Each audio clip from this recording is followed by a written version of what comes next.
Hello everybody, welcome to Arabella's Reading Corner. I'm Arabella and today we will be reading Fairy Science.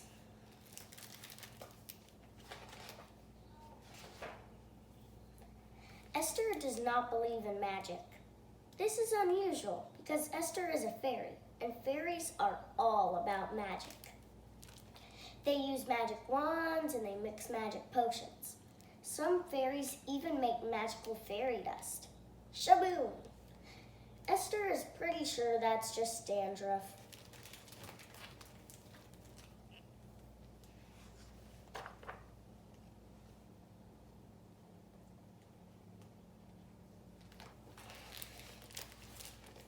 She is the only fairy in Pixieville who believes in science. Esther prefers facts, data, and hard evidence to wishing on stars. There's Esther.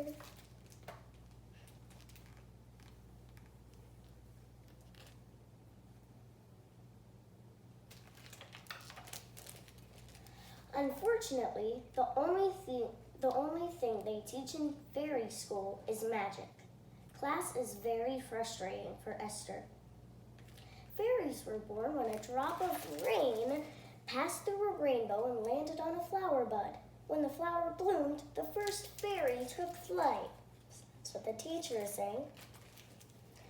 And for Miss Pelly Petal. As you can see from this chart, it is more likely that fairies, as a species, evolved in response to influences such as environment and diet. And that's what Esther says.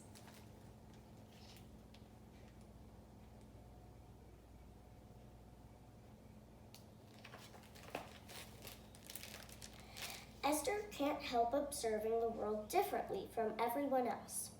Where other fairies see a path to hidden gold, Esther sees light and water colliding. Follow the rainbow! The water helps us see all the colors that are hidden in the sunlight.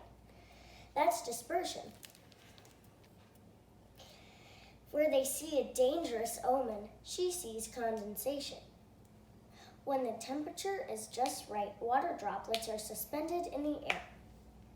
Where they see faces of the spirits, she sees erosion. Rocks get worn away by water and wind. The faces are just your imagination. I don't think they're listening. So the other fairies see a rainbow. And then they see a dangerous omen, but she just sees condensation. And then they see faces of spirits, but she just sees rocks that have gone through erosion.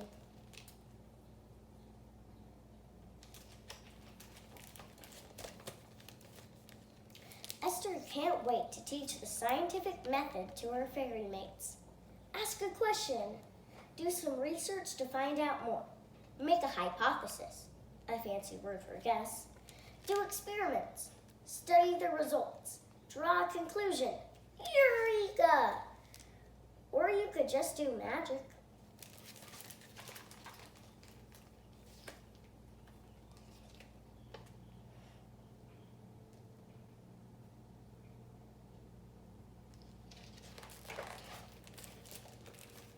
She shows them the periodic table. This is a list of all the elements that make up the whole universe. Ta-da!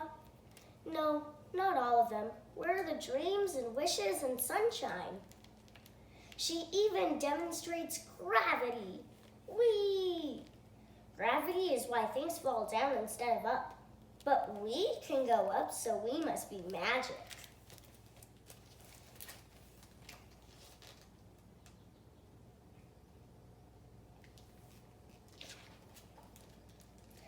They just don't get it. Bing. That was definitely gravity. So she kicks a rock against the tree because she's frustrated, and then all the leaves just fall off the tree onto her.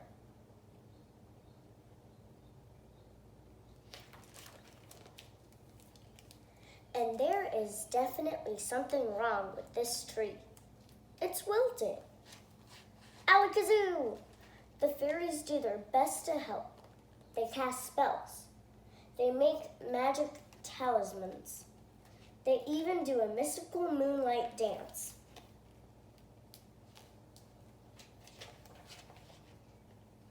But nothing works. The tree keeps on wilting. Esther asks a question. Why is the tree wilting? She does some research. What I know about trees.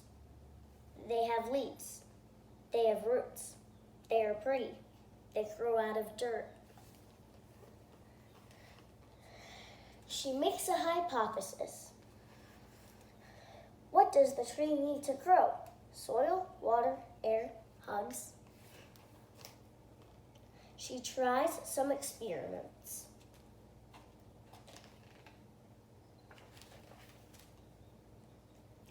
She studies her results. At last, Esther draws a conclusion. Eureka! The tree needs more sunlight.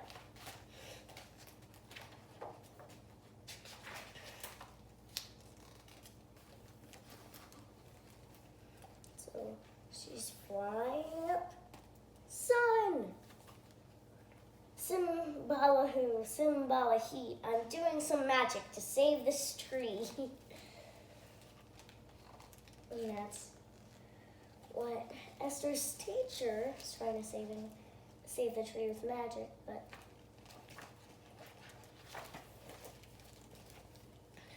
now she waits for the sun to do its work.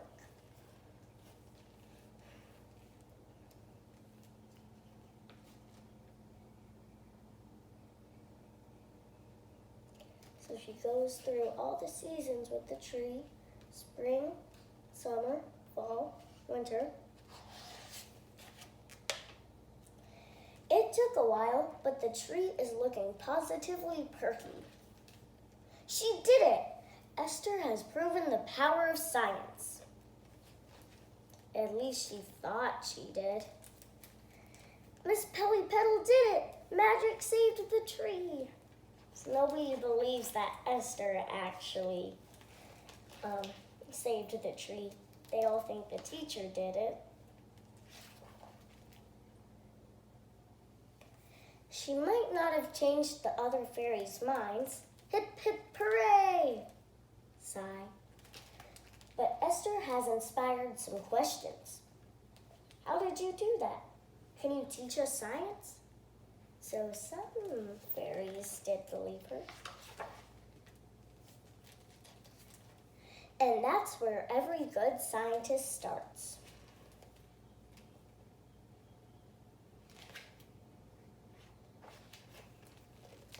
I hope you enjoyed the book.